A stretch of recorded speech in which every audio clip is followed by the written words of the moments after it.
On the high-speed train, a top-tier actor offered 100,000 to switch seats with me, with a very rude attitude. My roommate warned me not to be blinded by money. You can't just throw away your dignity for cash, can you? But later, when my mom got sick, I started a crowdfunding campaign and borrowed money from everywhere. My roommate, however, rode off in her sugar daddy's luxury car and mocked me. You don't even have 100,000 yuan, what's the point of living as a poor person?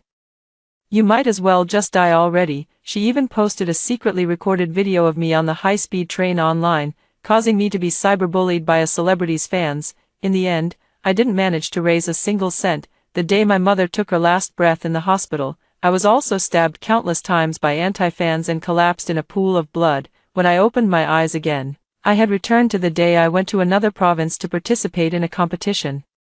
The young actor's manager ordered me to open my payment QR code. Here's 100,000 yuan, we're buying this spot. As my roommate rushed over to stop me, I shouted loudly, with a thunderous roar from the heavens, your humble servant makes a dazzling entrance. Please take your seat slowly, young master. Hey, what are you staring at? The man in front of me glared at me with a look of disdain, while behind him stood a boy who was wrapped up from head to toe, not very old, with his back turned to us.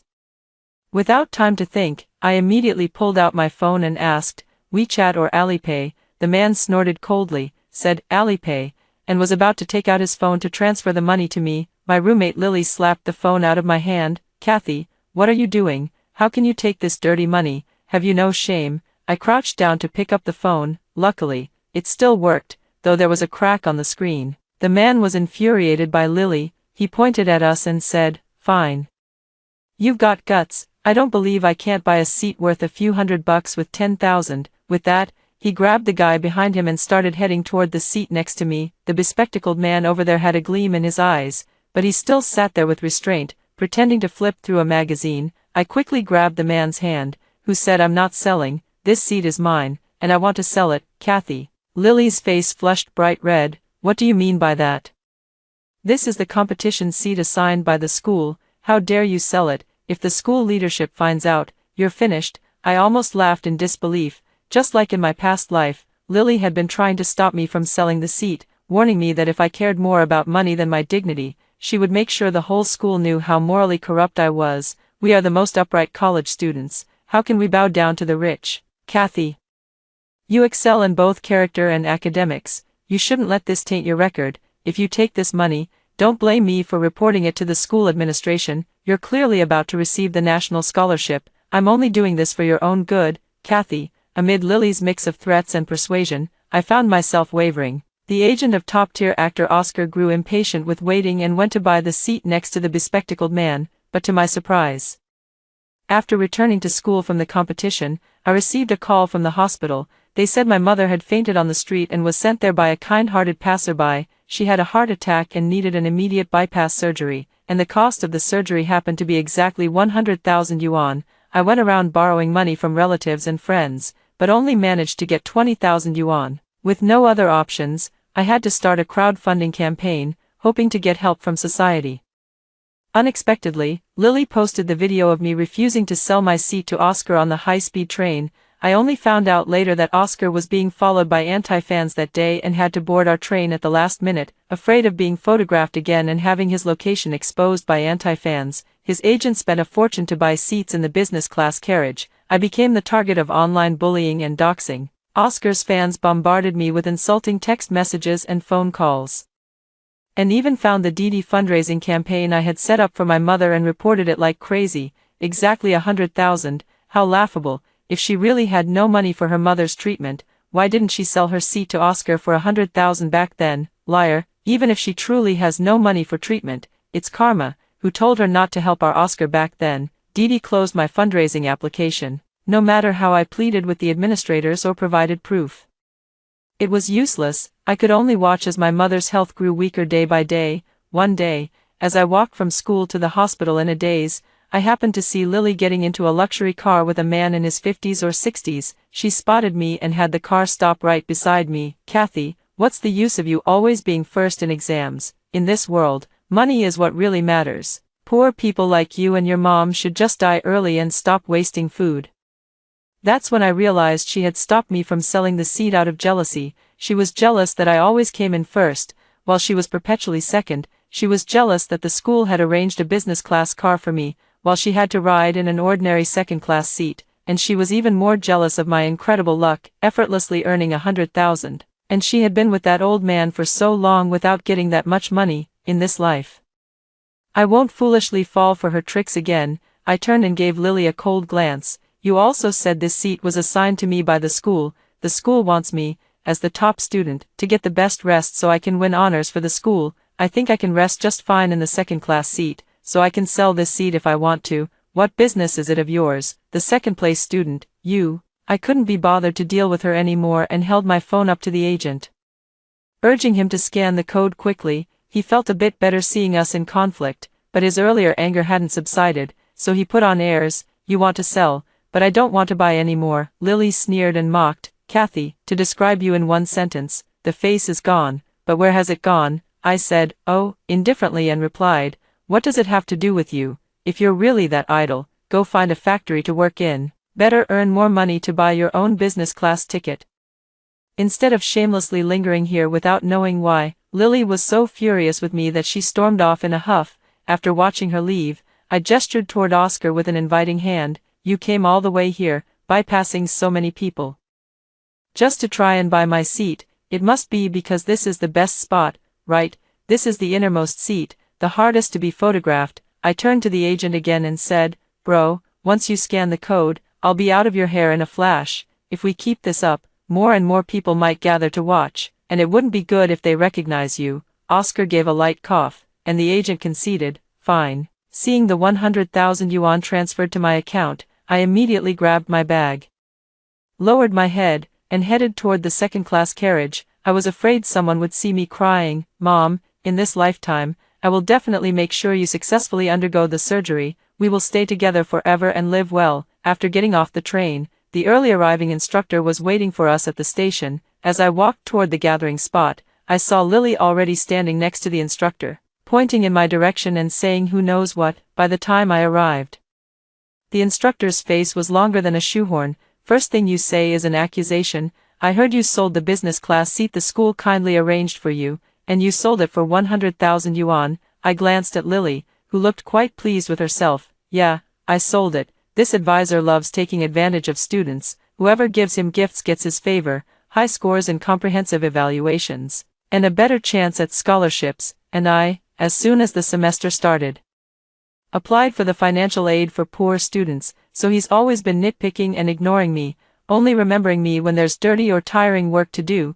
If it weren't for my outstanding grades, which caught the attention of the school administration and led to me being specially trained for competitions, preventing him from openly giving me low scores and depriving me of scholarships, he would have long ago sold my scholarship spot to another student. In contrast, Lily has a very good relationship with him. Even though her family isn't well off either, the advisor still favors her in every way, giving her high scores, approving her leave requests without question, letting her join the party in the first batch, and recommending her to professors for competitions. Only later did I find out that they had been involved with each other all along, and all these things were obtained through sleeping their way up. I looked at the two of them pressed tightly together and frowned slightly. Sure enough, the instructor began to target me. Since it's already sold, there's nothing we can do. The school was just trying to be kind, but we never expected you to be so ungrateful. Forget it, just transfer the money to me, and I won't pursue this matter any further. I expected him to give me a hard time, but I never thought he'd be so shameless as to openly extort me, given his greedy nature. I'm certain he won't transfer the money to the school but will pocket it himself. The other students who were going to the competition with me were all standing far away, intimidated by the instructor, and with the noisy station, it was impossible to hear what we were saying, but several of them were craning their necks, their faces full of curiosity. Teacher Lee, you want me to transfer the money to you? I deliberately raised my voice and shouted, why should I? The school booked the ticket for me, so whether I use it or not should be my own decision, not to mention I just swapped seats with someone. Even if I didn't take this train, as long as I arrived at the competition on time, it shouldn't be a problem. The instructor's face turned red with anger at me, his voice unconsciously rising. What do you mean? Are you trying to embezzle this money yourself? Let me tell you, if you dare to embezzle it, then I dare to give you a punishment. The national scholarship evaluation is coming up soon. I advise you to think carefully. I glanced around and saw that all the classmates had evasive looks in their eyes, clearly having heard our conversation, so I pressed on, shouting, "Fine, so you want me to transfer the money to you, and then you transfer it back to the school, is that it? That's too troublesome, transferring back and forth is inconvenient. Just give me the school's account number and I'll transfer it directly." The instructor's mouth twitched, and he said with great reluctance, "What are you afraid of? Do you think I would embezzle it?" I clapped my hands vigorously and said, "Hey, don't say it, but you really shouldn't say it, you." At that moment, faint laughter erupted around us. The instructor glanced around, and his face instantly turned bright red. "What are you listening to? Does it have anything to do with you? None of you study properly. All you know is gossip."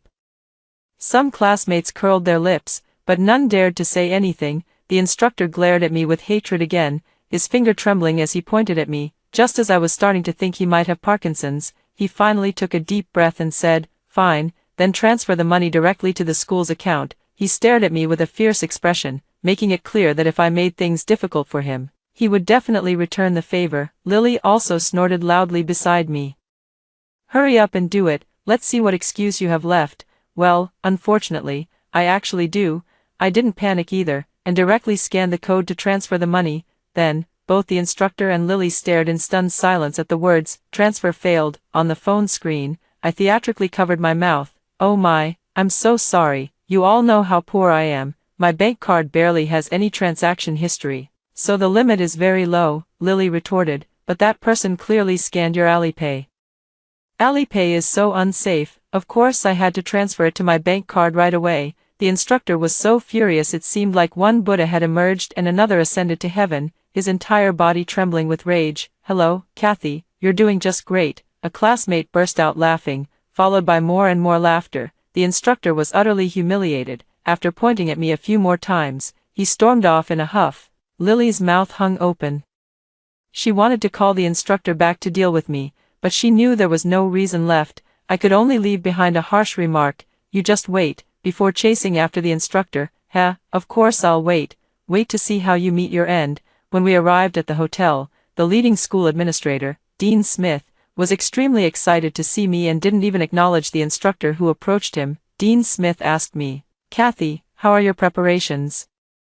Are you confident this time?" He gently patted my shoulder. "BH's team has already arrived. This time, you must bring honor to our school. BH is a university that rivals us, but in recent competitions, they have often outperformed us. The pressure on the school leadership has been growing." In my previous life, I was answering the questions smoothly when suddenly a crumpled paper ball rolled to my feet. I was too focused to notice, and by the time the invigilator picked it up, I was left speechless and unable to defend myself. I was accused of cheating and kicked out of the exam hall. At the time, I thought it was a student from BH who framed me, but after everything that happened later, I knew it had to be Lily who set me up. This competition originally had prize money too, if I had won first place.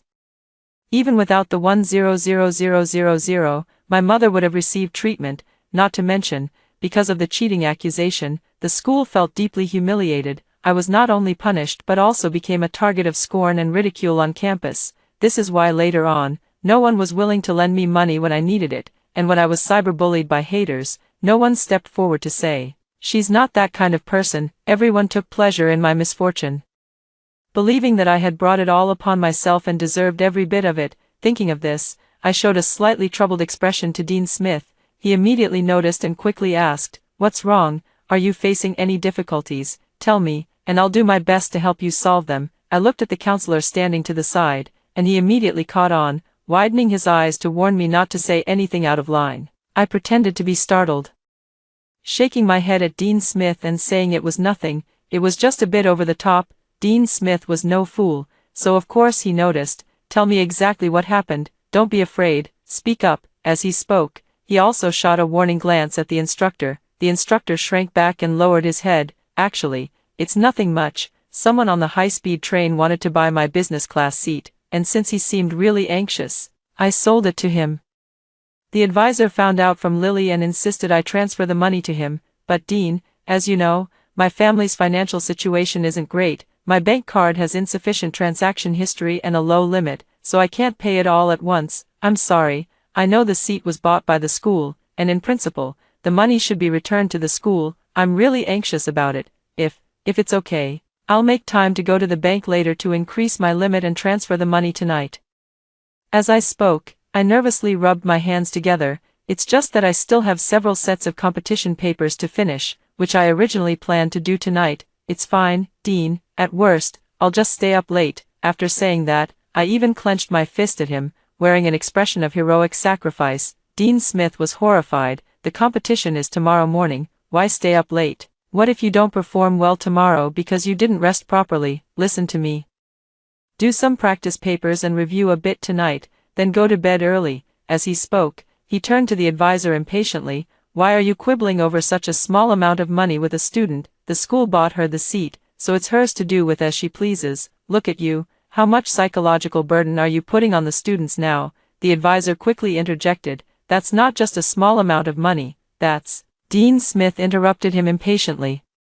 "How much could buying a seat cost?" I said. "The money goes to Kathy, and no one is allowed to bother her over such a trivial matter again." As soon as he finished speaking, he ignored the advisor who still wanted to speak and led the way into the hotel. I gave the instructor a shy smile. "Teacher Lee, you should know that's not what I meant. It was Dean Smith who insisted on giving it to me." He. After thoroughly infuriating both him and Lily, who had been too scared to speak earlier, I swaggered back to my room. I remembered the competition questions from my previous life quite clearly, so that evening I specifically searched for the relevant answers to refine them. Don't call me loser. Since I've been given a second chance at life, I'm naturally going to seize everything within my grasp. If it weren't for the suddenness of my rebirth, I would have liked to memorize a set of lottery numbers for the big jackpot. The next day, I walked confidently to the exam hall and ran into Lily, who was equally self-assured. As soon as she saw me, she immediately gave a contemptuous smile, as if victory was already in her grasp.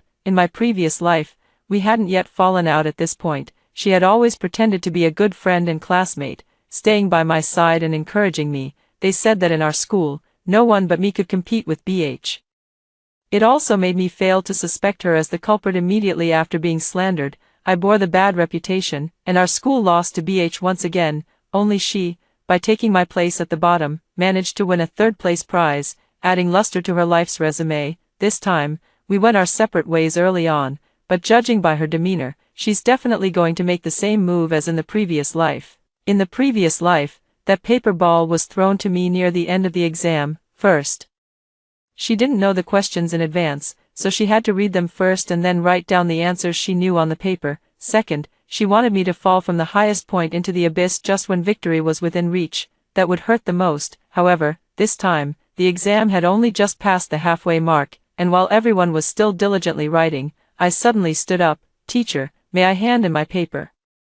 Everyone in the classroom widened their eyes in disbelief and looked at me. Even the proctor frowned first before asking me, "You're already done?" As he walked toward me, he said with a disapproving look, "I know this exam is quite difficult, but giving up so easily is not the attitude a competitor should have.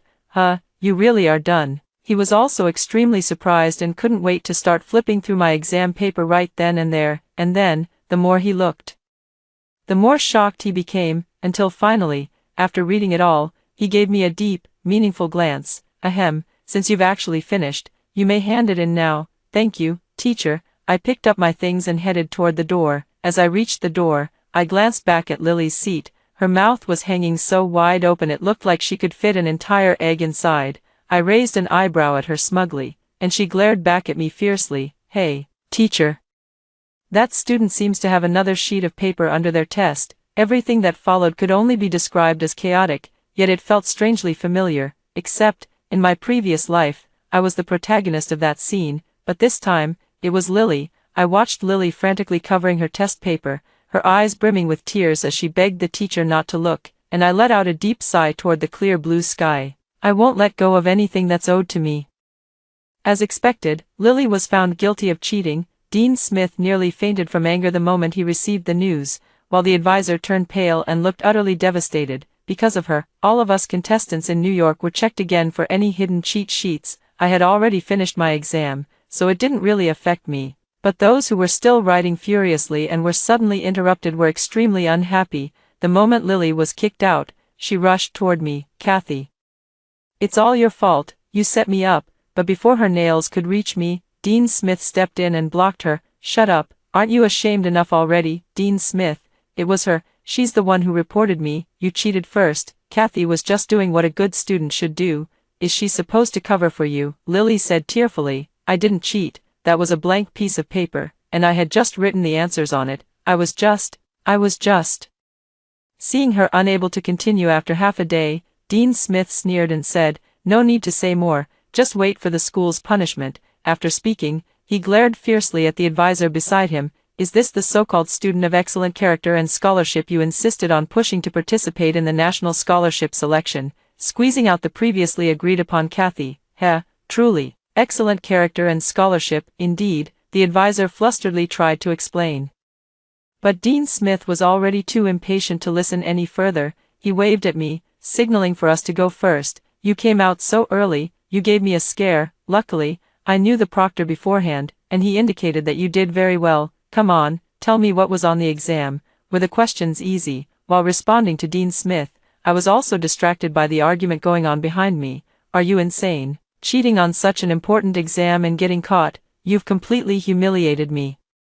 Teacher Lee, that's not the case, I just wanted Kathy to. The following words were deliberately lowered by Lily, making them hard to hear clearly. However, the instructor's furious voice grew louder and louder. You think, now you've been found guilty of cheating. All right, I can't help you this time. You're on your own from now on. Teacher Lee, how can you just abandon me? Have you forgotten what you said back then, after that? They were too far away for me to hear what they were saying, but Teacher Lee, do you think you can escape so quickly by breaking up? Dream on. Lily and the instructor took a car back to school that night to deal with the cheating incident, while the remaining students continued to wait for their results at the hotel. I also wanted to go home immediately and take my mom to the hospital for a checkup, but I knew that if she found out I had given up such an important moment, she would blame herself again for holding me back, so I forced myself to endure it. But thankfully the competition results would be announced in 3 days, and in my previous life, my mother collapsed on the street on the 5th day after the exam. During that time, she had learned that I was accused of cheating and was in a very bad mood. She firmly believed that I would never do such a thing and repeatedly reported it to the school authorities, even though they drove her out time and again. She never gave up. Later, the school authorities said it was useless to look for them, as the decision was made by the competition organizing committee. My mother then took a bus to a city, intending to appeal to the competition organizing committee. Unfamiliar with the place, she couldn't find where the committee was located. She kept walking and walking on the street until she eventually suffered a heart attack and collapsed by the roadside. I was the one who caused her death. If I hadn't been accused of cheating, perhaps her heart could have held on a little longer. Maybe we would have discovered it earlier during a routine checkup, without having to rush into emergency treatment. Maybe by then we would have already saved up enough money to afford her surgery. In this lifetime, she has always lived a hard life for my sake. I will never let her feel heartbroken again. 3 days later, the competition results were announced. Dean Smith went wild, jumping and shouting in the hotel lobby, making passers-by think he was insane. Classmates came to congratulate me one after another. This time, our competition results were still slightly behind BH's, but no one would ever say again that New York couldn't measure up to BH. Although I was the only one from our school to win an award, BH had 5 winners, but I won first place with a near-perfect, record-breaking score. Of course, I can't deny that being reborn played a role. But I looked at BH's scores this time, and even with the score from my previous life's paper, I would have still beaten them to take first place. When I stood on stage to give my acceptance speech, I only said one sentence: growth doesn't have to go against the wind, just face the sunlight. In this life, I bathe in the sunlight, vanquishing all demons and monsters. When I got home, my mom was making dinner. Sunlight poured through the kitchen window, lazily spilling over her, making everything feel as warm as a dream. I suddenly stopped in my tracks, afraid to move forward, terrified that if I moved, this dream would burst like a bubble, until my mother urged me, "Aren't you tired after such a long ride? Come wash your hands and eat. I made your favorite sweet and sour ribs." Looking at her familiar smiling face and the shallow dimple on her left cheek, I finally returned to reality. It wasn't a dream. It was the reality I cherished most. "Mom, I missed you so much." I rushed over and hugged her tightly. She chuckled softly. "Oh my sweet girl won first prize and has become even more of a cuddle bug." Tears kept streaming down, yet my heart felt as if it were soaked in warm water, all warm and cozy. Thank the heavens for giving me a second chance. after indulging in a bit more affection with Mom, we sat down together and enjoyed a warm dinner. After the meal, I went to wash the dishes while she tidied up the kitchen. And I suggested that she go to the hospital for a checkup. What's the point of wasting that money? Mom feels perfectly fine. You've forgotten you have a heart condition. You're supposed to go for your annual checkup every year, but you just refuse to spend the money. I looked at her seriously. Finding and fixing small issues now only costs a little. If you wait until it gets worse, it'll be much more than that. Besides, didn't I tell you I unexpectedly got that 100,000? Plus the 30,000 from the competition prize. The school will give me a reward too. I have money. You'll need a lot of money for your studies in the future. Mom was still hesitant. I declared decisively, then your daughter will earn even more, enough to support both of us. Don't you believe in me? Mom finally gave in. All right, of course I believe my daughter is the best. Without delay, I dragged Mom to the hospital for a checkup the very next day. I was waiting for her in the hospital corridor, sitting idly and spacing out, when I suddenly felt someone staring at me. I looked up, and they immediately averted their eyes again, but soon, even more people were staring at me, pointing and whispering, "Is that her?" "I think so. Her clothes are exactly the same as in the video. She's quite pretty and innocent looking, and I heard she's a top student too. No wonder my brother fell for her. If it were me, I'd be a little tempted too." What does that mean? I quickly opened the trending topics and soon found my name right there. Hashtag top star Oscar's secret girlfriend. Hashtag New York academic prodigy Kathy. Hashtag perfect score Kathy. Hashtag high-speed rail seat sells for 100,000. Hashtag. Upon clicking in, I realized that someone had posted a video online of Oscar's agent buying the seat from me. Just by looking at the angle, which was exactly the same as in my previous life, I knew this video was once again released by Lily. However, unlike in my previous life, this time she deliberately edited the clip to show only the part where I asked Oscar to take the seat. At the time, I was solely focused on making sure I got the 100,000 yuan and didn't notice that she hadn't gone far, but had instead sneaked back to record the video. She deliberately adjusted the angle. Although Oscar and I were clearly far apart with no physical contact at all, in the video it looked as if we were pressed tightly together, even holding hands. The video was short, but my face and Oscar's face were clearly visible. For Oscar's fans, even though he was so heavily disguised, they recognized him immediately. What's more, the video had a sensational title, 10,000 bucks for a seat or for chastity. The matter quickly escalated, but took some unexpected turns. Lily's original intention was to imply that Oscar and I had a sexual relationship, and initially, the general public was indeed swayed by her narrative. However, Oscar's popularity was simply too high, and he had a group of die-hard fans who refused to believe their idol could be that kind of person. As a result, some people began digging into my background. Soon, all my experiences were dug up and exposed. Not to mention, I had just received an important award and made an appearance in the news. My appearance and my background actually made those fans start shipping us as a couple. They said I was Oscar's hidden girlfriend, that Oscar and I were a perfect match, and that their idol's taste was indeed excellent. They also said that Oscar is a breath of fresh air in the entertainment industry, never fooling around and taking relationships extremely seriously. Even the 100,000 that Oscar's agent gave me was twisted into Oscar wanting to support his girlfriend's education.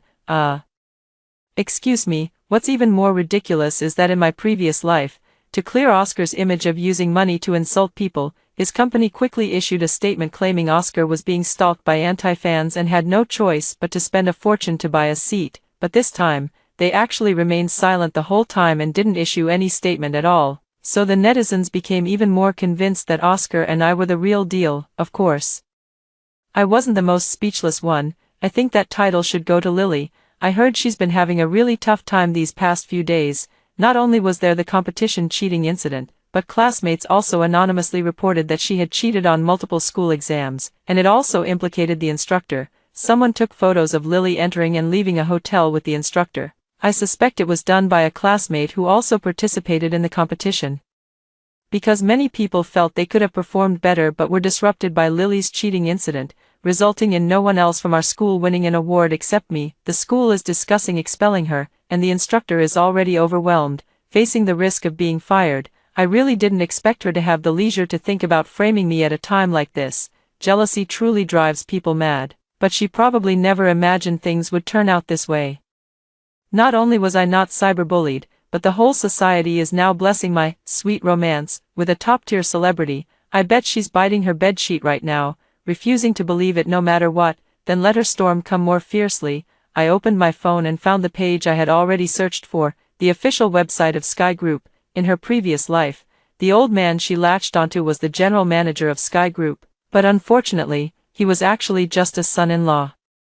The real person in charge of Sky Group is his wife. With my current status and conditions, these wealthy people are beyond my reach. I've actually been struggling with how to tell her that Lily is having an affair with her husband. Now, looking at Oscar's endorsement advertisement above, I feel that if I go to Sky Group, I might get to see her. Mom's test results turned out to be quite good. Her heart condition still exists, but it's not serious. Indeed, in my previous life, it was because she was running around everywhere trying to clear my name from the cheating scandal that her heart couldn't take it. The doctor also prescribed some medication based on her current condition to address the symptoms, advising her to stay calm and avoid getting overly angry or agitated, as that would prevent any major issues. I finally felt relieved. In this life, my mother and I will definitely live happily together. Since my mother was fine, I rushed to Sky Group that very afternoon.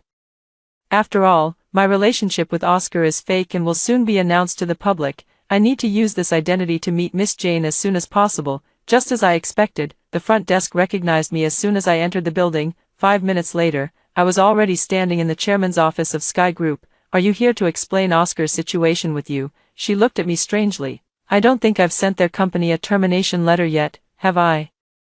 And the public opinion isn't bad right now. I actually feel his popularity has increased quite a bit. I shook my head. I'm not Oscar's girlfriend. What? But I'm not here to explain that to you.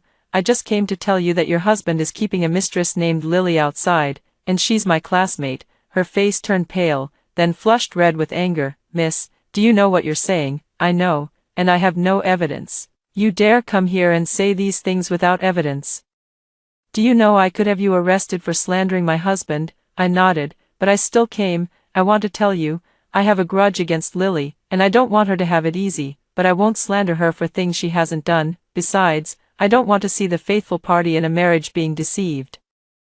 After saying that, I walked toward the door. Miss Jane, whether what I said is true or not, you can investigate it. I believe with your ability, uncovering the truth will be a breeze. If I lied to you, you can sue me. I'm Kathy from New York University. Early the next morning, I packed my things and returned to school. Lily was also in the dormitory. As soon as she saw me, she immediately screamed and rushed at me, trying to hit me. Kathy, why are you always so lucky? Why?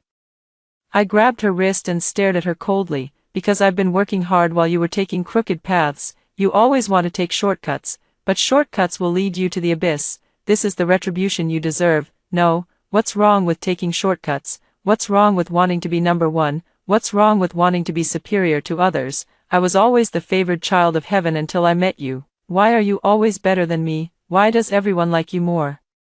There's nothing wrong with wanting to be a better person. My life hasn't been smooth sailing either, but I wouldn't do these disgusting things out of jealousy. Lily, you've brought this upon yourself. She glared at me viciously, and I stared back at her without backing down. She thought she had already hit rock bottom, but what she didn't know was that an even deeper hell awaited her. I believe Miss Jane won't let her off easily. I'm waiting to see how you die. Just as we were at a standoff, the other two roommates suddenly rushed back into the dorm. Kathy, look at this. When her eyes met Lily's, Coco quietly withdrew her hand and hid the phone she was holding behind her back. Oh, Lily, you're here too. Doris wasn't so subtle. She had a fiery temper. She snorted coldly at Lily. What's there to be afraid of? Just show it to her. If you've already done it, why be afraid to look? What do you mean? Lily finally caught on. Breaking free from my grip and rushing over to Coco to snatch the phone from her, watching Lily's face turn a kaleidoscope of colors, I shot Doris a look, silently asking what had happened. Hurry, check the campus website. It's probably going to get taken down soon, but it's absolutely wild. Just as I quickly logged into the campus website and opened the trending post, Lily suddenly let out a piercing scream beside me. Ah! It startled me so much I nearly dropped my phone. At that moment, a series of slightly suggestive pictures loaded before my eyes, all of Lily and our advisor in bed together. It's you, isn't it? Lily charged at me like a madwoman. I was still stunned by how extraordinary Miss Jane's methods were and didn't react in time. Fortunately, Doris had already stepped in front of me and pushed Lily away. Lily, what's gotten into you? Kathy just found out what happened. And do you really think no one knows about your little affair with the advisor? It's just that everyone was afraid to say anything before because of the advisor. Coco pushed up her glasses and whispered in agreement. Yeah, last time we even saw you getting into an old man's car. It's fake, all fake. You're trying to ruin me. You bitches are trying to ruin me. Watching Lily grow increasingly hysterical, I quietly walked over to the door and picked up the broom handle, just in case she really lost control. Fortunately, a student from the next room also heard our argument and called the dorm's supervisor. The dorm's supervisor tried to calm Lily down while pulling her out. Students from other dorm rooms also came out to watch the commotion. Everyone was pointing at her, calling her shameless and ruthless. This time, she had become the dog that everyone wanted to chase away. Just when I thought things were about to settle down, a classmate suddenly screamed, pointing downstairs and urging us to look. I leaned over by the window and looked down, only to see Lily being stopped by two police officers at the entrance of the dormitory building. One of them showed her some kind of document. Lily began struggling fiercely, then broke down in tears, pleading for mercy, but the officers remained stern as they handcuffed her. Everyone was curious about what Lily had done this time to end up being taken to the police station.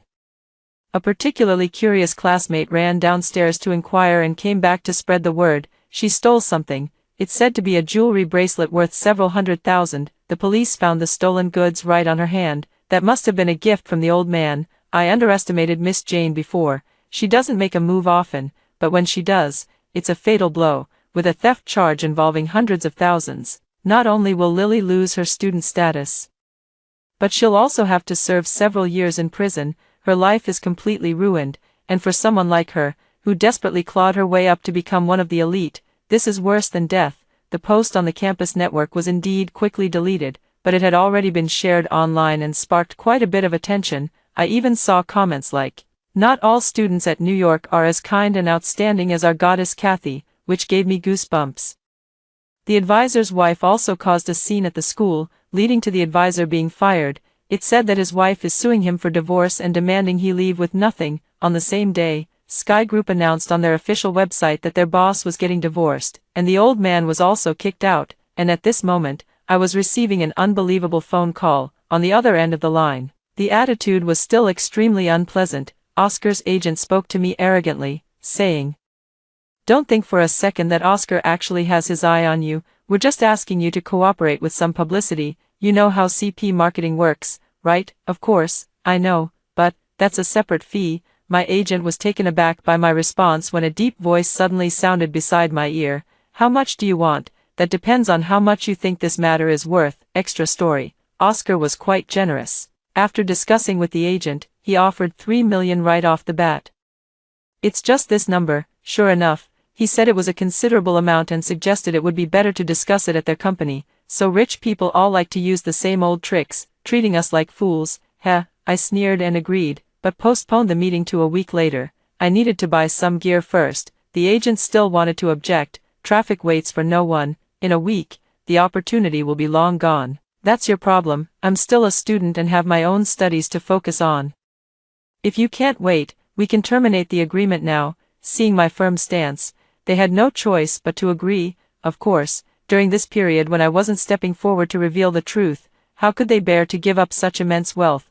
They went crazy buying internet trolls to create hype, building a pure and loving persona for Oscar, who could be seen trending on social media every single day. Within just a couple of days, he announced a big-budget historical romance drama, a movie, and 2 high-end luxury endorsements, significantly boosting his status in the industry. As the saying goes, the higher you climb, the harder you fall. Let's just hope he doesn't cry too pathetically when the time comes. As the portable anti-recording jammer I bought online arrived, the day finally came for me to visit Oscar's company. The other party came with a large entourage. Besides Oscar himself and his ever-present agent, there was also a team of 5 lawyers. They clearly came with ill intentions. Oscar gave me a friendly smile and explained, "After all, the amount is not small. Signing a simple contract is a safeguard for both of us." I nodded to show my understanding but secretly turned on the jammer in my pocket. The agent still looked down on everyone, throwing the contract in front of me. "This is what we drafted. If there are no issues, sign it quickly. Oscar has a press conference to attend later." I lowered my head and carefully read the contract. It was straightforward, listing all the behaviors I couldn't engage in while dating Oscar, as well as my obligation to cooperate with his publicity efforts. At the end, it also noted that Oscar had given me $3 million in relationship funds. I almost laughed in disbelief and retorted, so it's all obligations and responsibilities on my part. And no constraints on you at all, is that it? I pointed again at the words, relationship funds. This wording isn't quite accurate, is it? What if you claim the relationship is over and demand I return the money later? The agent sneered. This is for your own good. Do you really want us to write on it that this money was obtained by you through blackmail and extortion due to public opinion? Oscar raised his hand to calm his agitated agent and said gently, it's all right. If you feel it's inappropriate, I can write voluntary gift instead, but the agent wouldn't let it go and loudly challenged me. Didn't you ask for this money yourself? I glanced at the legal team that had remained silent the whole time and sneered inwardly. One plays the good cop, the other the bad cop. They just want to lead me into admitting that I demanded this money from Oscar, so they can record it and charge me with extortion. After that, I'd be completely at their mercy. In that case, let them enjoy their moment of triumph for a while. I did ask for the money, but the specific amount was offered by Oscar himself. Besides, I don't consider this extortion. It's clearly my salary for playing the role of Oscar's girlfriend. Hearing me say the words, I did ask for the money, just as they had hoped, the agent and the lead lawyer exchanged a glance, then burst into laughter together. Even Oscar let out a light chuckle, not the fake smile from before, but a genuinely relieved laugh. I pretended to look at him with confusion. The agent pointed at me and said, little girl, the waters of society run deep. If you don't know how deep they are, you're bound to take a fall. We're doing this for your own good. Oh, how exactly am I going to take a fall? The leader of the legal team pulled a voice recorder from his pocket, placed it on the table, and warned me with a fierce expression. Do you know that just based on your statement, the money was what you asked for? You could be convicted of extortion. The amount is as high as $3 million, which could lead to a maximum sentence of over 10 years in prison. Oscar's voice remained gentle, but his words were cold and harsh. Don't worry, we're not really trying to hold this against you. $3 million isn't much to me, and I could just give it to you, but what I dislike most is being threatened, so, I have to teach you a lesson. As long as you cooperate with us obediently from now on, not only will I not sue you, but I might even give you the money in the end. I pretended to be obedient and nodded, so Oscar signaled for me to sign the contract in my hand, but the next second, I tore the contract into pieces and threw them in his face. I tilted my head and looked at him. Unfortunately, what I dislike the most is being threatened. You dare? Do you believe we can send you for tea right now? The agent was hopping mad. I looked at the recording pen on the table and said to Oscar with a smile, why don't you listen to what's actually recorded first? The lawyer nervously clicked open the recording pen, but only a buzzing sound came out. Not a single word was audible. Did you turn on the jammer? They finally caught on. Everyone's expressions changed drastically, and Oscar was the first to react. Don't be impulsive. We can still talk this through. Seeing that I remained unmoved, he finally made up his mind and said, I can give you $5 million. I still showed no expression. $8 million, $10 million, that's the absolute limit. Think about it, that's already a huge sum of money for you, enough for you to live comfortably in the future. I gently clapped my hands. What a huge sum of money. Unfortunately, I don't even care for it. In this era, traffic is king. Guess how many tens of millions I could earn by riding the wave of your downfall. Oscar and his agent finally showed expressions of fear on their faces. Oh, by the way, the waters of society are indeed deep, but you still don't quite know how deep they are. See, you've already stumbled, haven't you? You've only been through a few more years of life's hardships in society, but I've already died once. What is there that I can't see through? The grudge from my past life, when you deliberately cyberbullied me, must be settled sooner or later. I officially published a short essay online, detailing the entire sequence of events on the high-speed train, and specifically highlighted Oscar and his agent's attitudes, and I made it clear that Oscar and I are complete strangers, and I have no idea why he would use me to hype up his own persona. This has completely disrupted my normal life. After that, I even went live to answer questions from netizens and fans. The live stream quickly shot to the top of the trending list. With over 2 million viewers online, my fan count also skyrocketed from just a few dozen to over 1 million. Oscar's reputation completely collapsed, with all his fans turning against him and dubbing him Persona Bro. His newly announced dramas have been removed, and he has to pay compensation for various endorsement fees. after my follower count reached a certain level, I began to transition into becoming a study blogger, although I didn't earn as much as I had boldly claimed to Oscar back then. It was enough to cover my tuition fees and my mother's medical expenses, allowing us to live a comfortable life. Everything from my past life has finally completely faded away. Every day is a new beginning. After hearing the first story above, what are your thoughts? Feel free to share your opinions in the comments section. Next, there is another similar story. Let's continue to see. I was reborn when my husband Simon walked in holding the child. In his arms was the illegitimate child he had with his first love, yet he said, "I found him, and I happen to be going to H City. Since we haven't been able to have a child of our own, let's raise him at home to keep you company." In my past life, I raised the child to adulthood and sent him to a top university. He took my life-saving money while I was seriously ill in the hospital and reunited with his parents. "You're not my mother, no wonder you've never been good to me." This time, I still reached out and took the child, named Doggy. Under Simon's expectant gaze, I took the baby. "How about naming it Doggy?" Simon's face darkened. "How could you give the child such a name? They say a lowly name is easier to raise, don't they? I see this child has no father or mother, they're probably both dead.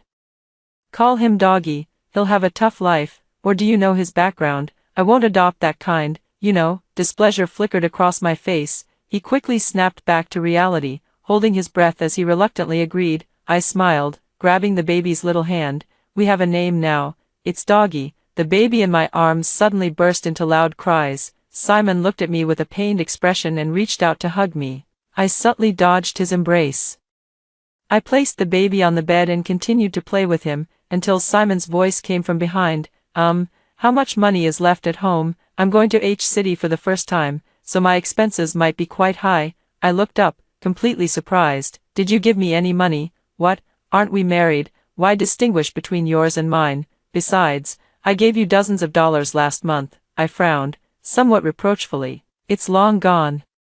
I heard from Bob that your monthly salary is several $100s. How come you're so reluctant to give more when Mom is sick? It's barely enough to cover the medical expenses. That old hen was even one I brought over from my parents' home." Simon, impatience flashed in his eyes. "Why are you being so calculative? You had $10,000 from your mom when you married into this family, didn't you? I'm out here working hard for this family. How else are we supposed to make money?"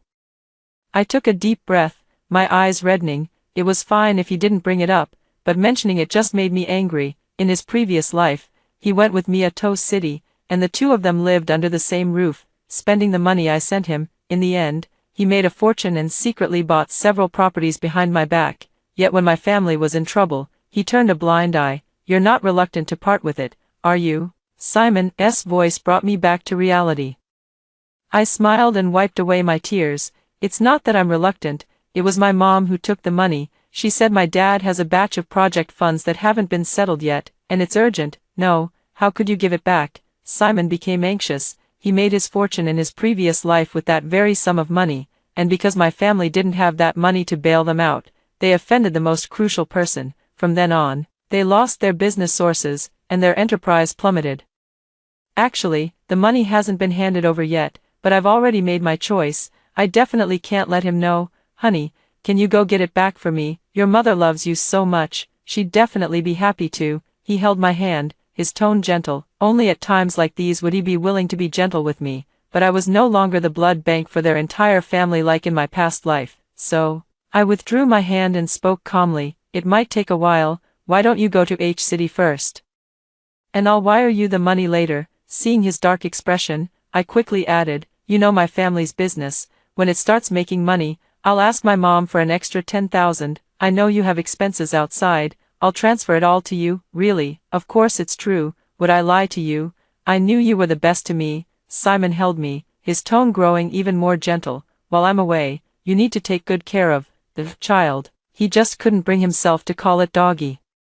I refused to let him have his way. "Don't worry, I can't have children, so I'll treat Doggy as my own. If I take him back to my mom's place, she'll definitely be very good to Doggy's future." "All right, stop talking, I already know everything." Simon flushed red, gritting his teeth and nodding. "My family is well off, and if we sincerely support someone, we can definitely provide for them well. This is also Simon and Mia's plan.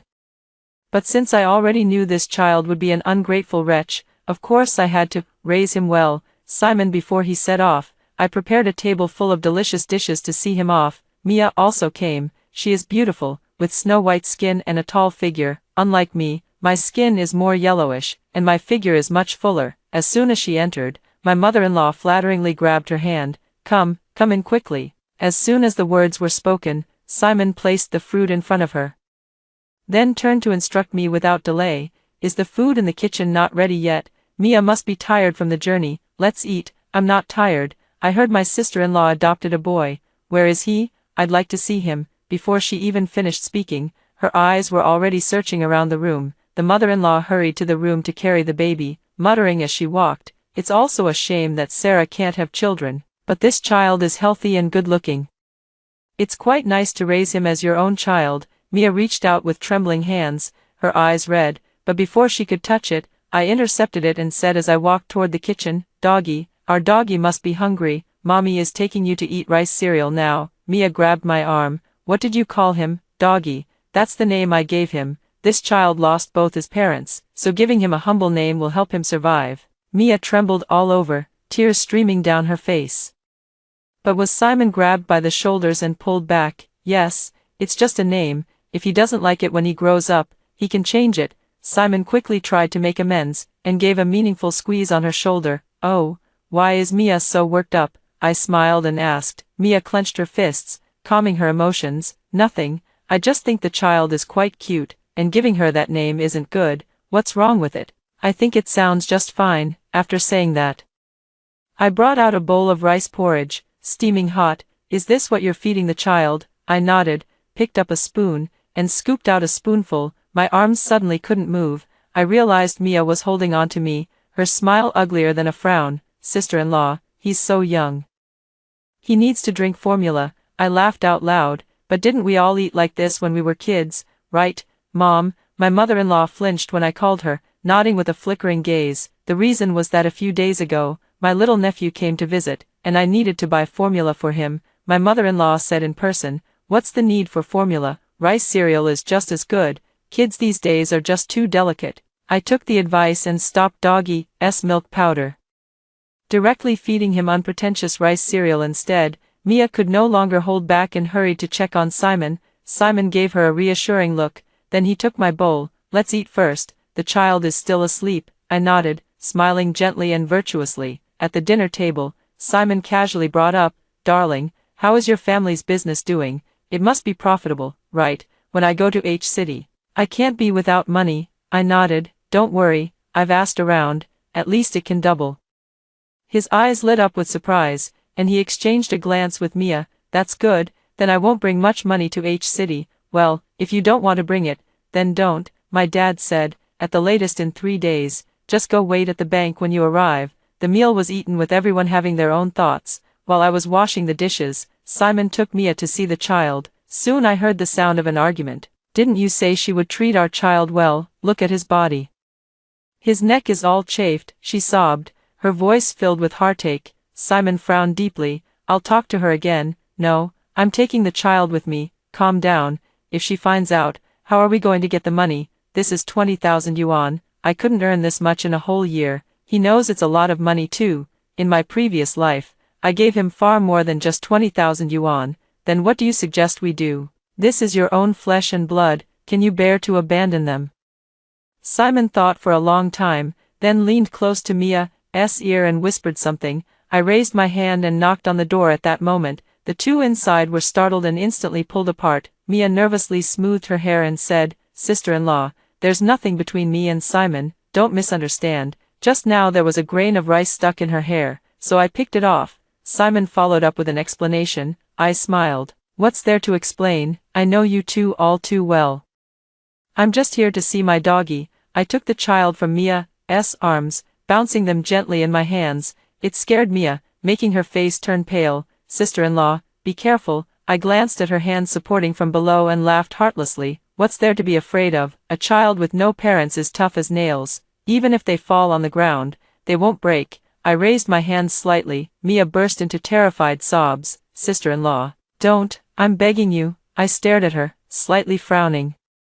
Simon quickly pulled her behind him, be careful, she's just a child after all, Mia is just too kind-hearted, and she's also worried about the child. I watched them with great interest, since I haven't completed the adoption procedures yet. If you like her so much, you can take care of her. Mia hesitated for a moment, but ultimately shook her head. It's better for you to raise her, sister-in-law. I can have my own children. After saying that, she blushed and looked at Simon. I laughed. How would you know you can have kids if you've never had one? Mia's face suddenly changed, and it was Simon who stepped in to defuse the situation. All right, she's perfectly healthy. Of course she can. I didn't press further. Only when Mia was leaving did I ask again if she wanted the child. The paperwork isn't finished yet. If you want to raise it, there's still time. But she shook her head firmly. Simon frowned as he looked at me. Why do you always ask? Is there a problem? His tone was probing, and I glanced at the small bundle on the bed and smiled. Nothing, I'm just afraid she might regret it. I gave her the chance, but she didn't want it. It turned out that day Simon and Mia had discussed letting the mother-in-law take the lead in raising the child. After all, he is her own grandson. They thought the mother-in-law would genuinely care for him. Before leaving, Simon reminded me, we may only have this one child in our lifetime, so you must treat him well. If he does well in the future, how could we fare poorly? I nodded eagerly. Don't worry, I plan to hire a nanny specifically to take care of him. Mom is getting older, just keep an eye on the nanny. Simon felt relieved and reminded me again to remember to wire him the money. After he left, I did go back to my parents' home. My mom also gave me $20,000. The funds have been transferred and are available now. This is for you, even at the Lincoln family's place. Don't make life too hard for yourself. In my previous life, after our family fell into decline, my mother started working from dawn to dusk running a street stall. When I was hospitalized, she took out all her savings. No matter how much it costs, Mom will find a way. She knew Simon had money and went alone to H City to find them, but Simon turned away at the door. On a night of heavy snowfall, she huddled in a corner outside his villa. Mia sent me a video, sneering coldly. Who knows where this beggar came from, asking for $100,000 right off the bat. That's almost as much as I spend on cosmetics in a month. Sarah, aren't you going to come take her back? Oh, I forgot, you probably can't get out of bed right now. The video cuts to a scene of Simon busy at his computer, wearing a shirt. Mia calls out to him. Simon immediately looks up, his eyes filled with a tenderness I've never seen before. Honey, I've had my eye on a bag recently. But it's a bit expensive. Could you? I'll transfer 100,000 to you in a moment. Be good, I'm working right now. You're the best, honey. Mia was overjoyed and hurried down to the first floor. Seeing her son curled up on the sofa playing games, she instructed, chase away the person at the door. It's the new year. Are they deliberately trying to bring bad luck? Tell the security guards not to let just any stray cat or dog in from now on. At the end of the video, Mia's face appeared. She maintained herself so well, with hardly a wrinkle in sight, and her face was full of smugness. Sarah, so what if you were born into a good family, your husband married you but never touched you, and the son I gave birth to was raised by you, yet he doesn't acknowledge you either. See, heaven is fair. Now your family has fallen, and you've become a stray dog. It hurts so much. I wish I could jump into the video and slap her. Sarah, what's wrong? Mom's startled voice pulled me out of my memories. Only then did I realize I was already in tears. I told my mom about Simon and Mia's child. She was so angry that she wanted to go confront them immediately. But I held her back. Even if we go to them now, the most that will happen is a divorce. They deceived me first and then tried to use me. Of course, I can't let them off easy. Divorcing him would be too easy. I wiped away my tears and looked at the baby lying beside me. So you really plan to raise him? Of course. Isn't it up to me how he's raised? Mom held my hand with a pained expression, and I patted it reassuringly. Is Aunt's cousin at home? Have him come over tonight.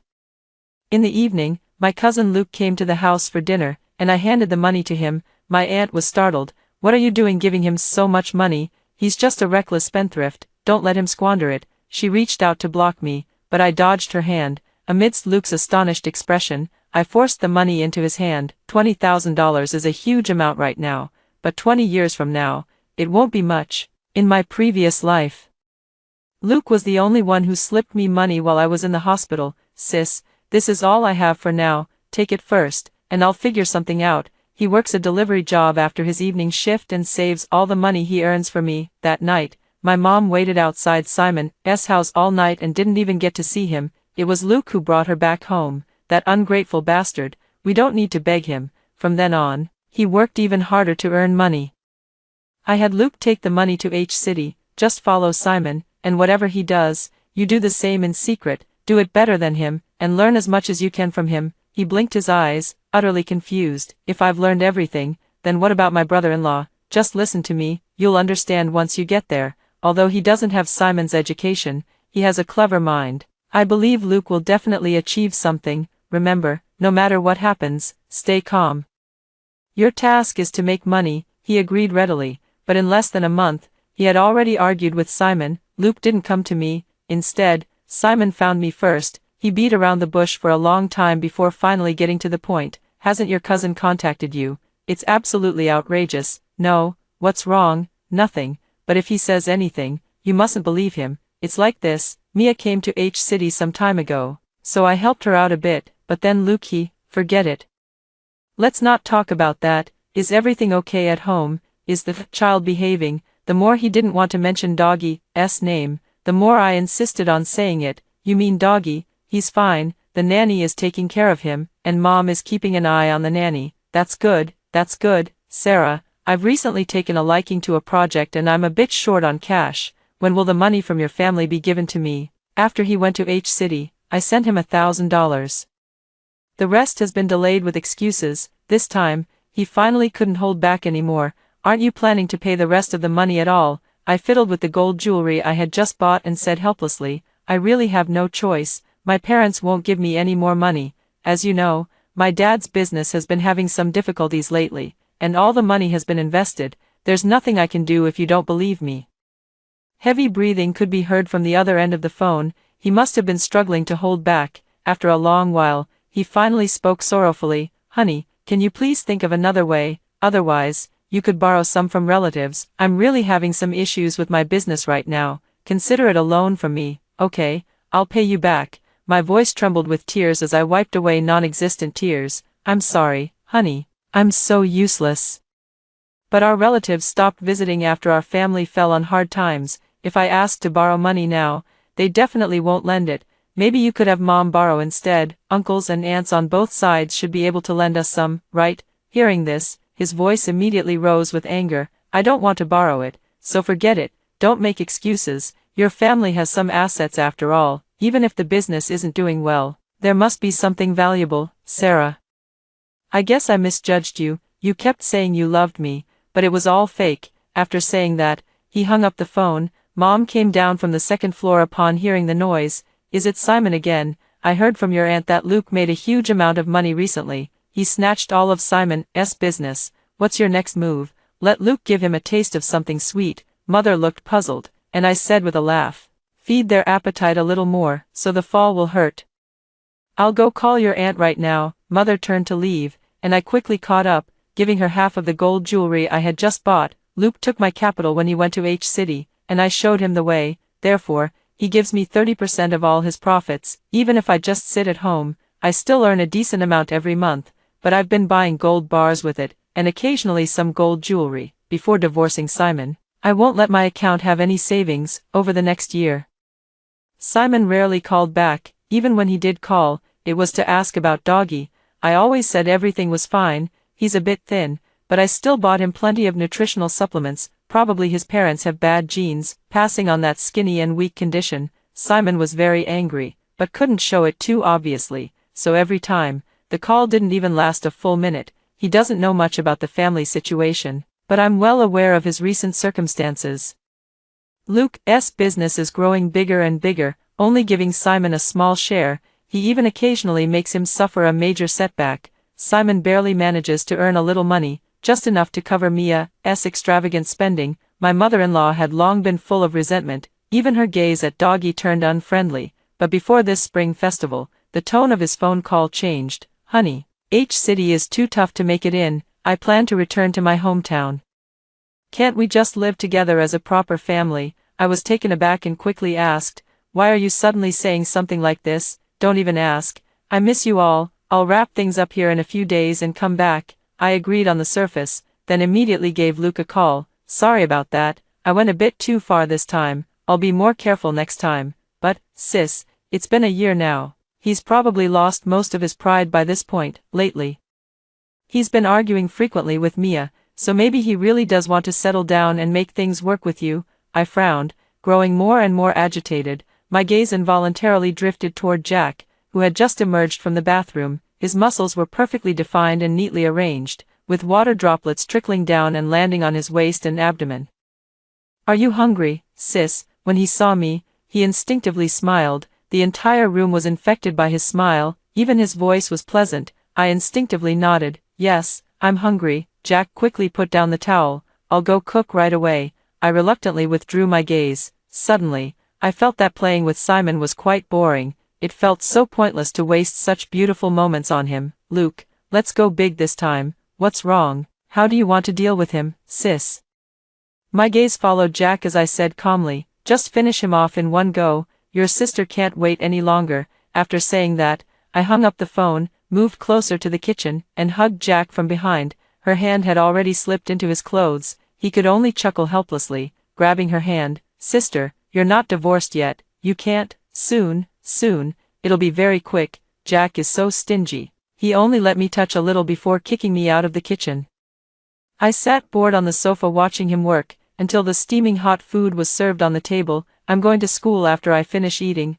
Okay, do you have enough money?" He suddenly looked up, his eyes inexplicably reddening. I smiled awkwardly and coaxed him. "I don't mean it like that.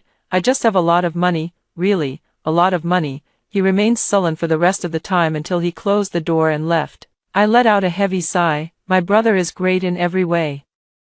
Except he's too young to understand the value of money. When I met him half a year ago, he was working at a restaurant and got fired for breaking dishes. He stood there tall and lanky like a bamboo pole, yet his back was bent. He kept apologizing over and over, but the boss continued to curse and scold. I couldn't stand watching any longer, so I paid the compensation for him. He insisted on asking for my home address, saying he would pay me back later. Upon learning that he was a sophomore in college, I asked him to be my private tutor.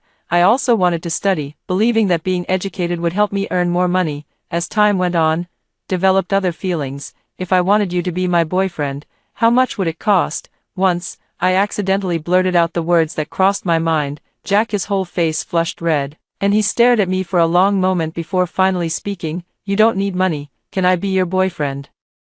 I nodded frantically, never imagining such a good thing could exist in this world, but before I could even enjoy the happiness for 2 seconds, he added, "After you get divorced, sis, I'll wait for you." Wait, I was about to explain, but when I met his innocent eyes, I instantly deflated. How could I let an innocent college student become the other woman? I can't go too far. But I still managed to coax him into occasionally staying over at my place, swearing we'd each have our own room. "Sister." Just as I was thinking, the door suddenly opened. He appeared at the doorway with red-rimmed eyes, staring straight at me. "I truly want to be with you, not for your money." I nodded blankly. I had actually heard this from Simon before, but somehow, I always felt that Jack's words were more genuine. "Is it because he's better looking? You don't believe me?" With a slight frown of his handsome brows, my heart trembled. "If we don't get married, it should be fine to just date, right? How could that be?" "I believe you. I was just thinking about how to handle things with my soon-to-be ex-husband." "All right, I'll give you time. I'll come find you again in a month." "Are you not coming anymore lately?" I hurriedly chased after to ask. "Oh my God, I thought it was just look but don't touch, but now I can't even look." Jack turned around with a captivating smile, looking utterly pitiful. "I won't come, so as not to distract you. No, it's not like that." Before I could speak, he had already disappeared from sight. At that moment, the room phone rang. It was the nanny taking care of Doggy. The child is in the hospital." I froze, quickly asking, "What's going on?" "It's not too serious, just a fever. The doctor is already giving in 4. Can you come over?" I hung up and headed to the hospital. For over a year, I haven't taken care of Doggy at all. In my previous life, I did everything myself, only to raise an ungrateful wretch in the end, so this time, I carefully selected a nanny for him. It was quite surprising to me that she lasted a whole year before ending up in the hospital. "He's running a dangerously high fever and is in critical condition." The nanny hung her head low, then quickly defended herself. "His health is too fragile, and I've been extremely careful in taking care of him. His fever shot up to over 40 degrees in just a short while. There was nothing I could do." On the way here, I had already called my mother-in-law. When she rushed over, I burst into tears. How could this happen? I pay you so much every month, and you let my son end up in the hospital. How exactly have you been taking care of him? Where has all the money I gave you gone? My mother-in-law slammed on the brakes in front of me and quickly pulled the nanny aside. Now is not the time to cry, let's check on the child first. The doctor came out of the emergency room and asked, "Who is the child's parent?" I'm the child's mother. "I'm sorry, we did our best. The child likely has brain damage and needs further observation." I slumped to the ground, muttering to myself, it's true what they say about children without parents. Even with all my careful nurturing, something still went wrong. Are your birth parents calling you back from heaven? My mother-in-law couldn't take it anymore and shouted loudly, "Shut your crow mouth. This is my grandson. Who says he has no father or mother?" Everyone looked over. I hid the cold smile at the corner of my mouth, and when I looked up again, my face was filled with shock. "What did you say? Wasn't he picked up by my husband? You say he's your grandson, then, whose child is he with my husband?" My mother-in-law's face turned pale with fright, but for some reason, his expression immediately turned defiant. "It's all because you can't have children, who else can you blame?" My eyes rolled back, and I fainted on the spot. My mother happened to arrive right at that moment. She held me in her arms and scolded my mother-in-law, "You and your whole family bully my daughter, bringing in an illegitimate child from outside for her to raise.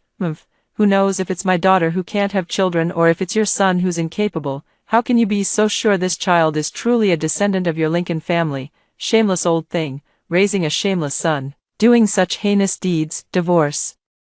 I'll take care of my daughter myself." "Fine, let's divorce then. A worn-out shoe who can't bear children. I'd like to see who would want you." My mother and mother-in-law parted on bad terms at the hospital, and I was taken home by her. Simon's call came in the evening, you already know.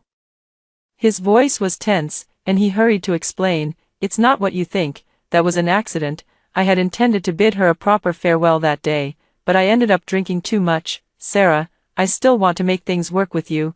I knew that the reason Simon said such things was because he had grown tired of Mia. In this lifetime, Simon's business has had its ups and downs, so it's only natural that his mood hasn't been the best. Mia was also restless by his side.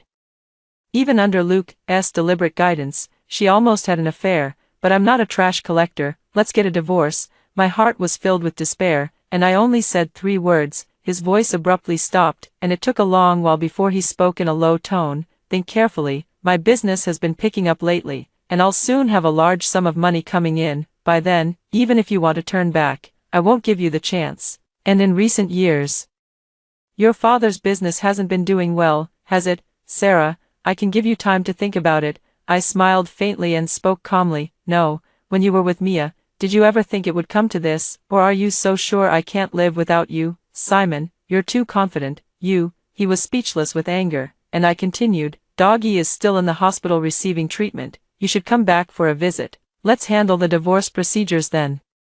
Simon slammed the phone down and showed no concern for Doggy. I remembered the Doggy from my previous life. After learning about his true origins, he couldn't wait to take all my money. He went alone to H-City. He only left me a note. "I went to find my biological parents. It turns out you're not my real mom. No wonder you've been so unkind to me." I asked myself if I had a clear conscience towards him. If not giving him candy to protect his teeth is considered unkind, if forcing him to study for his future is considered unkind, then I suppose I've been good in this lifetime. After all, as long as he didn't cry, the nanny would give him anything to eat. Simon ultimately returned, and with him came Mia. She also looked much older, not as radiant and captivating as she had appeared in the videos from her previous life.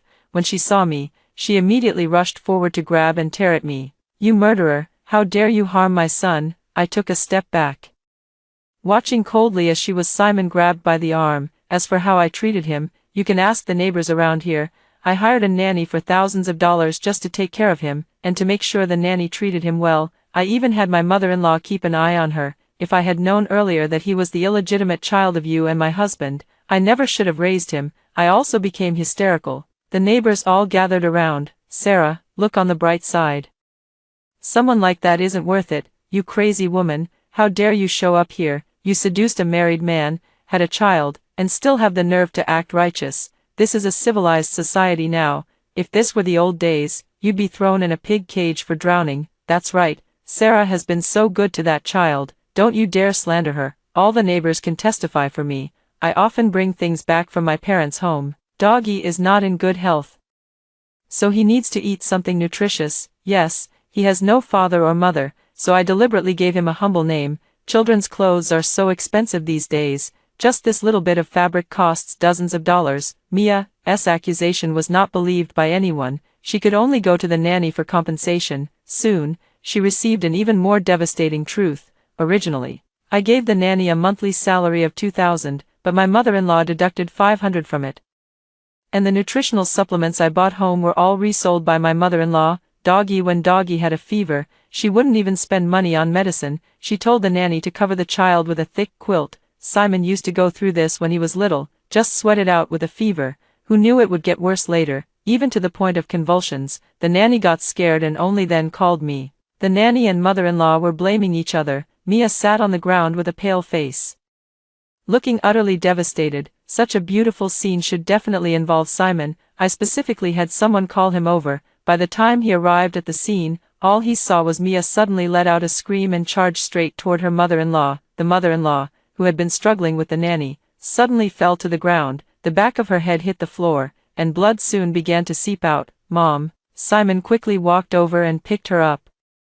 The whole commotion ended with the mother-in-law being rushed to the emergency room. I watched as the lights in the emergency room went out, and the doctor came out with a dejected expression. Simon stared at Mia with furious eyes. The delayed sense of satisfaction made me laugh involuntarily. As for why Doggy turned out that way in my previous life, my mother-in-law here certainly played a significant role. If it weren't for her always spoiling him and always speaking ill of me in front of him, how could the child have turned out like that? So, in this life, I let her raise Doggy herself. The bond between grandparents and grandchildren is just like that. Between herself and her grandson, she chose herself. Especially when Mia took most of Simon's money, her resentment grew even stronger. The direct victim then became Doggy. The more chaotic things became, the less Simon wanted a divorce. He stood at my doorstep all night long. After I opened the door, he walked up to me with red eyes. Take good care of your health, and let's have our own child, okay, wife? Let's not get divorced. I have never seen such a gentle Simon, but my heart remained completely unmoved. I only felt annoyed. Recently, when I went to find Jack, he wouldn't see me. He doesn't answer my calls either. I really hope smartphones come out soon, so I can send him videos. Sarah, I have money now.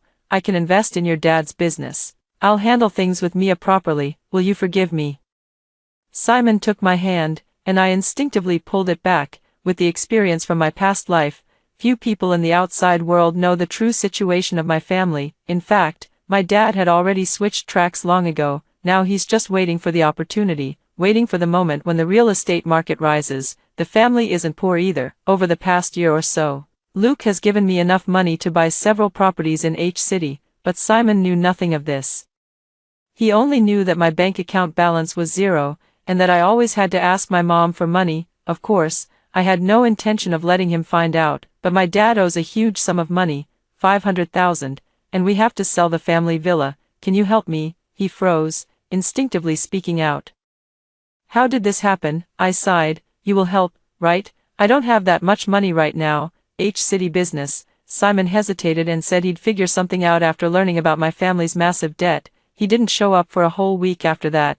Then came the agreement to divorce. Luke couldn't help but complain after finding out. What a hypocritical bastard. Last night, I had a friend hint to him that there's a younger sister in the family who's interested in him. Today, he comes to you asking for a divorce. Sis, do you need me to teach him another lesson? Forget it, let's stick to the original plan. I rejected Luke's proposal. We've already gone this far. That's enough. Pushing any further and risking myself just isn't worth it. The day Simon and I got our divorce certificate, the weather was beautiful. If you ever need any help in the future, don't hesitate to ask. His eyes reddened as he tried to reach out and hug me. I immediately dodged away, smiling coldly. Just don't come looking for me. The news of my divorce from Simon was immediately sent to Mia. She immediately came to my door with the child, demanding that he take responsibility. Doggy pulled through, but the fever left him with brain damage. Simon of course refused. Mia then held her child and cried at his doorstep. That old hag has ruined my son, and she even laid a hand on her own grandson. Simon has a wife on one side, yet he sweet-talked me into being with him. After having the child, He asked me to leave the baby with his wife to take care of, and took me to City H to do business. But what kind of business was it?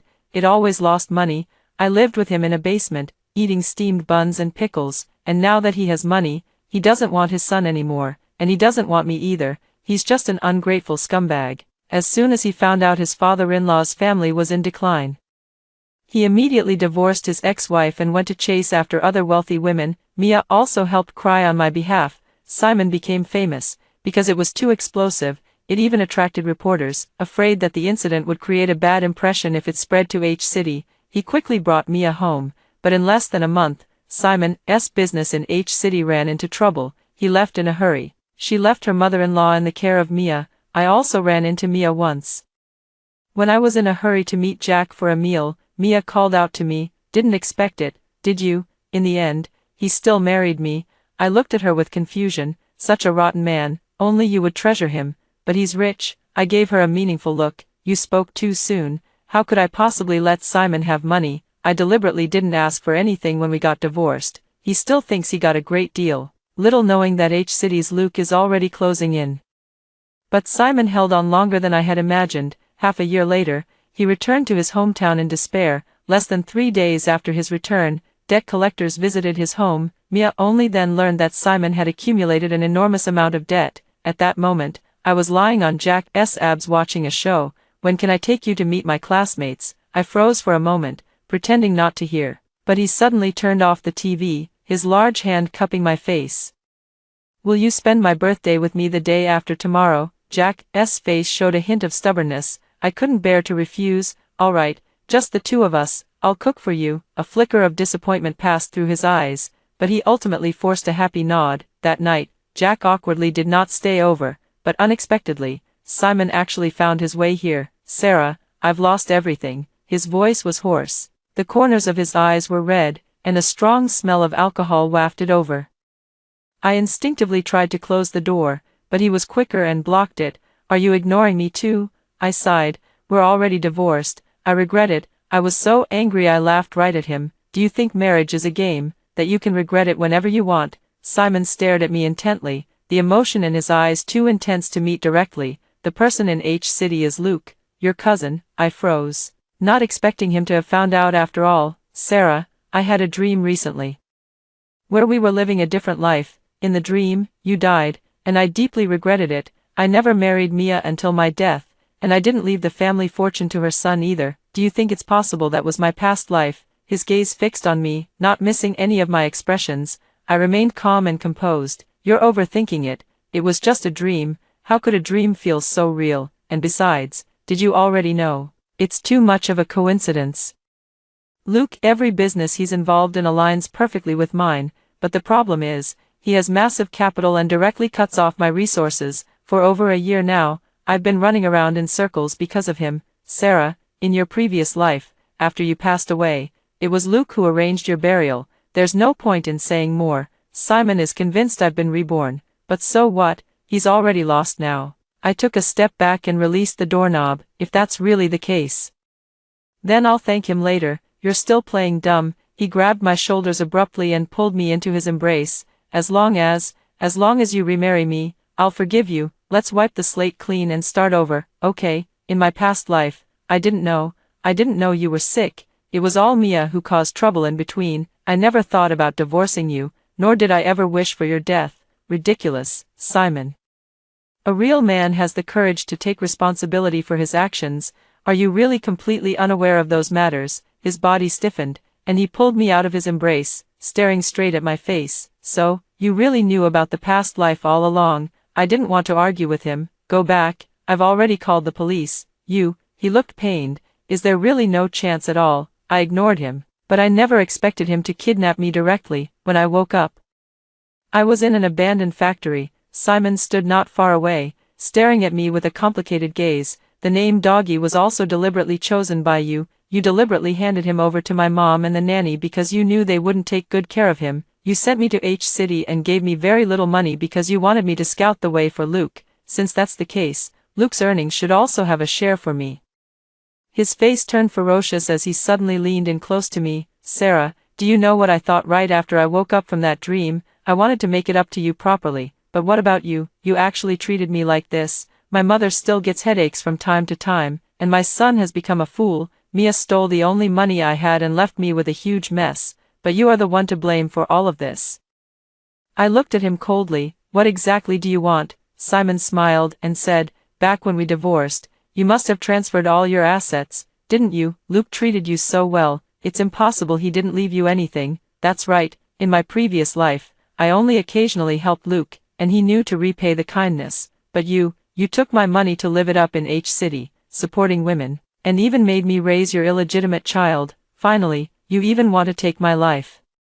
"Who exactly is the ungrateful one?" Simon shrugged indifferently. "Give me money. I want Luke's half of the property earned in H-City. Don't play games. I know how much there can be. You should say that to Luke, of course. You go tell him." As he spoke, Simon brought his phone in front of me. He dialed Luke's phone number. As he looked at me with anticipation, I stared back at him as if he were a fool. "Do you really think I didn't have any precautions? What do you mean?" As soon as his words fell, the police broke into the factory. Simon was quickly subdued. The charges of kidnapping and abandonment landed him in prison. I heard he was sentenced to 10 years. As for his mentally disabled son, whom he had thrown into a garbage dump, was found already dead. I saw Mia again in H-City. By then, I was already a college student. While driving past a bar, I saw her stumbling out completely drunk. Beside her was a man with a bloated face and fat belly, his hand already inside her clothes. Mia didn't feel the slightest bit of it. Smiling as she reached out her hand, the man gave her $100. She quickly stuffed it into her pocket and followed him into the taxi. "What are you looking at?" Jack looked in the direction of my gaze. I smiled and shook my head. Jack came to visit me during the holiday. It had been a long time since he last mentioned taking me to meet his friends. He never took the initiative to meet my friends either. We tacitly maintained our relationship as boyfriend and girlfriend, but never interfered too much in each other's lives. It wasn't until after he graduated that, with my guidance, he started his own company. Later, his career grew bigger and bigger, to the extent that even Luke and my father can't compare. He no longer needs me to give him money. In fact, every time we meet, he brings me expensive jewelry. After sending him home, he stood there without moving. "Sarah, I'm almost 30. I froze for a moment, speechless. He took 2 steps forward and pulled me into his arms. "It's been almost 10 years. When are you going to make an honest man out of me?" My heart skipped a beat. He's so outstanding. I've always assumed he had more than just me. I even kept wondering when he would bring up breaking up, so I waited, and I sank deeper. But I never expected to wait for a diamond ring and his desire to take things further, yet I still didn't agree. "Let's skip the marriage. But we can live together. A lifetime is too long. I no longer want marriage, unless he gives me all his money." After hearing the 2 stories above, what are your thoughts? Feel free to share your opinions in the comments section. Looking forward to hearing from you. If you liked this story, don't forget to like it, share it, and subscribe to my channel. See you next time.